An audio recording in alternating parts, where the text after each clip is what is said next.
সূরা ইখলাস কখন পাঠ করলে সাথে সাথে ফলাফল পাবেন, ভালো করে বুঝেন। সূরা ইখলাস হচ্ছে পবিত্র কোরআনুল কারীমের ভিতরে ছোট সূরাদের ভিতরে অন্যতম একটি সূরা। তবে ফজিলতের দিক থেকে সূরা ইখলাস হচ্ছে গুরুত্বপূর্ণ ফজিলত, এবং এই সূরাটা এমন একটা সময় আল্লাহ পাক রব্বুল আলামিন নাজিল করে দিয়েছেন যখন আল্লাহ রাসূল সাল্লাল্লাহু আলাইহি ওয়াসাল্লাম দ্বীনের প্রচার করতে লাগলেন। এমন সময় আল্লাহ পাক রব্বুল আলামিন এক আল্লাহর দাওয়াত দিতে লাগলেন। তখন কাফেররা আল্লাহ রাসূল সাল্লাল্লাহু আলাইহি সাল্লামকে কোশ্চেন করলো যে মুহাম্মদ, তুমি তো এক আল্লাহর দাওয়াত দাও, আমরা তো কোটি কোটি দেবতার পূজা করি, তারা আমাদের সমস্যার সমাধান করতে পারে না। তুমি যে আল্লাহর দাওয়াত দাও সেই আল্লাহ কয়জন এবং সেই আল্লাহর সন্তান আছে কিনা?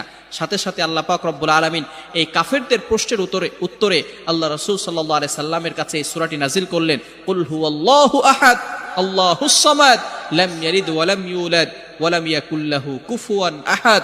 আল্লাহ পাক রব্বুল আলামিন এক, অদ্বিতীয়, এবং আল্লাহ